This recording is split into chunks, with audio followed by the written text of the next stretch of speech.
Hello everyone, स्वागत है आप सबका। तो आज की इस वीडियो में हम लोग डिस्कस करने वाले हैं एक बहुत ही सारे इंपॉर्टेंट जो क्वेश्चंस हैं जो कि आपके कल के एग्जामिनेशन पॉइंट ऑफ व्यू से बहुत ज़्यादा ज़रूरी है। और फिजिक्स के जो यहाँ वीडियोस हैं वो मैं आपको अभी यहाँ बता रहा हूँ, ठीक है। इससे पहले चैनल पे और भी बहुत सारे वीडियोस हैं जो कि अदर सब्जेक्ट्स के हैं। आप उनको चाहे या अपने दोस्तों को चाहे तो जाकर शेयर कर सकते हैं। यहाँ आज के इस वीडियो में हम लोग केवल फिजिक्स को डिस्कस करेंगे और मेरा ज़्यादा फोकस यहाँ पे न्यूमेरिकल पॉइंट ऑफ व्यू से रहेगा। और अगर आपको वीडियो अच्छा लग रहा है, इस चैनल पे जो कंटेंट है वो अवेलेबल ज़्यादा है, तो इस वीडियो की रीच बहुत अच्छे से बढ़ा दीजिए और लाइक जरूर करना ना भूलें, ठीक है, क्योंकि लाइक्स के बेसिस पे वीडियो की रीच बढ़ती है। ओके, और कुछ क्वेरीज अगर है आपको तो आप कमेंट सेक्शन में कमेंट करके बता सकते हैं। इसमें से एक क्वेरी मैं आपको बताना चाहूँगा। इसमें बहुत सारे बच्चों का कमेंट ये रहता है कि सर हिंदी में फिजिक्स को बताइए। देखिए, मोस्ट ऑफ द फ्रैक्शन जो है वो जो वीडियोस हैं वो आपको इंग्लिश में ही मिलेंगे, ठीक है, क्योंकि इंग्लिश का जो कंटेंट है वो ज़्यादा ईजियर अवेलेबल है और इंग्लिश के पढ़ने वाले बच्चे भी ज़्यादा अवेलेबल है, ठीक है। मैं हिंदी को ख़राब नहीं बोलना चाह रहा हूँ, लेकिन बहुत सारे बच्चों का क्या रहा है कि हिंदी में बताने के हिंदी में कंटेंट नहीं अवेलेबल है और ज़्यादातर बच्चों को ध्यान में रख के, मेजोरिटी बच्चों को ध्यान में रख के ये बनाया गया है, ठीक है। तो आई होप कि आपको ये बात समझ में आ रही होगी। चलिए स्टार्ट करते हैं वीडियो को। वीडियो में हम लोग देखने कोशिश कर रहे हैं कि क्वेश्चन बोला गया at what height from the earth surface, ठीक है, अर्थ सरफेस से कितने हाइट पे जी का जो वैल्यू है वो 36% रिड्यूस हो जाएगा अपने सरफेस वैल्यू का। रेडियस ऑफ द अर्थ कितना यूज करना है, 6400, ठीक है। क्वेश्चन क्या कह रहा है कि अगर आपके पास ये अर्थ है, अर्थ की रेडियस क्या, अर्थ है, अब यहाँ से आर क्या है, ठीक है, आर है अर्थ की रेडियस, और यहाँ से कुछ हाइट एच हाइट ऊपर चले गए हैं, तो बताइए कि किस हाइट पे जाने के बाद आपकी जो जी की वैल्यू है वो 36% हो जाएगी, ठीक है, पहले के मुकाबले। तो जब आप 36% रिड्यूस होगा तो इसका मतलब है कि जो बचा हुआ होगा वो डेफिनेटली 64% होगा, क्योंकि 100 में अगर 36 कंज्यूम हो गया है तो डेफिनेटली 64 रेसिड्यू हो जाएगा। तो इसका मतलब है कि जो नया जी रैस होगा वो 64% ऑफ जी होगा, ठीक है। वीडियोस में आप देखते रहते 6400 जी हो जाएगा, ओके। और आपको पता है कि जब अर्थ सरफेस सब ऊपर जाए चाहे अर्थ सरफेस के नीचे, दोनों ही कंडीशन में जी की वैल्यू क्या होती है, डिक्रीज करती है, ठीक है। अब क्या करना है, ध्यान से समझिएगा। हम लोग जानते हैं कि जी डैश बराबर ये फॉर्मूला काम करता है g into 1 plus H by r का होल स्क्वायर, ठीक है।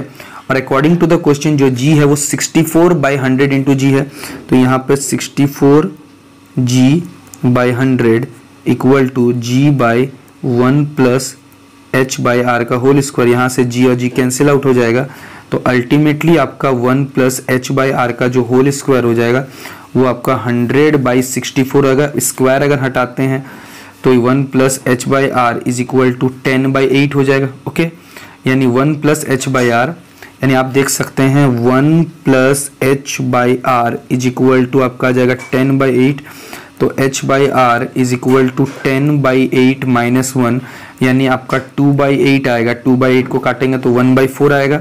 यानी आपका जो है आंसर आ रहा है h by R is equal to है 1/4, और यहाँ से r को यहाँ मल्टीप्लाई कर देते हैं और r की जो वैल्यू होती है वो क्वेश्चन में गिवन में 64 1/4 इंटू 6400, ठीक है, 1600, यानी जो मिनिमम हाइट है जहां तक आपको ले जाने में, यानी 1600 किलोमीटर है, ठीक है। 1600 किलोमीटर अगर आप हाइट लेके जाते हैं अर्थ सरफेस से, ठीक है, तो ऐसे कंडीशन में जो हाइट होता है वो डिक्रीज कर जाता है, ग्रेविटी डिक्रीज करती है 36% से। क्लियर है?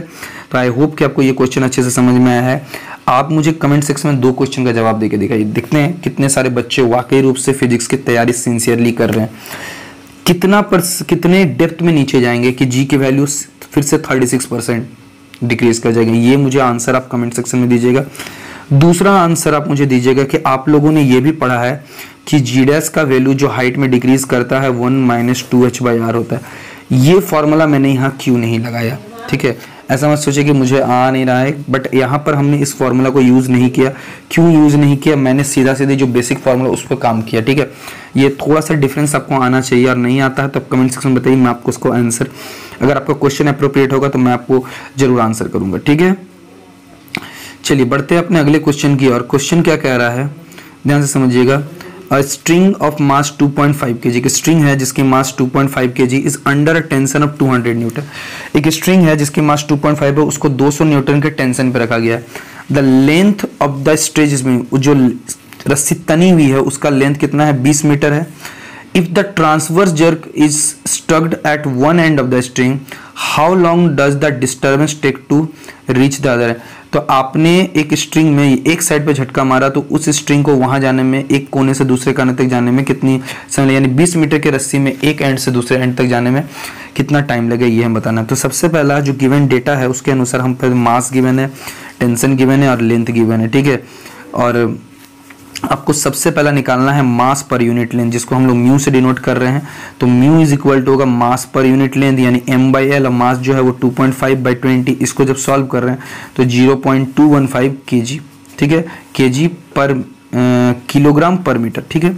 ये चीज़ आपको डायमेंशन भी पता होना चाहिए, कभी कभार ऑब्जेक्टिव क्वेश्चन में पूछा जाता है, ठीक है। और आपको पता है जो velocity of the transverse wave होता है कि स्ट्रिंग में v बराबर √T/μ होता है।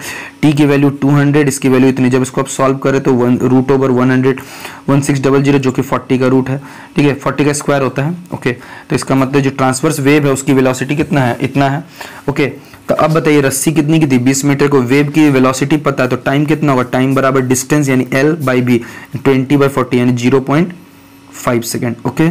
0 पॉइंट क्या है आपका 5 सेकेंड है। तो यहां से आपको, आई होप कि आपको ये समझ में आ गया होगा। कोई अगर प्रॉब्लम है तो आप कमेंट सेक्शन में कमेंट करके पूछ सकते हैं, ठीक है। सॉरी वीडियो में अगर आपको कोई प्रॉब्लम हो गई हो, ठीक है।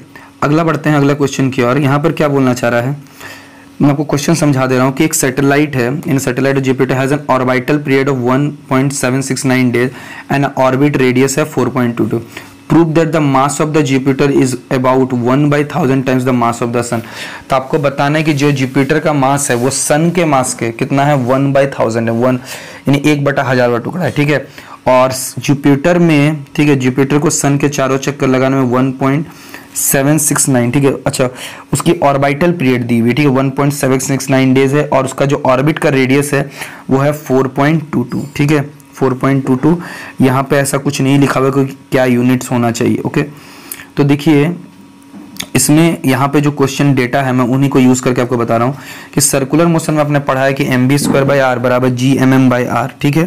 तो यहाँ से मास क्या है, m क्या small mass of the planet और कैपिटल M क्या मास ऑफ द सन।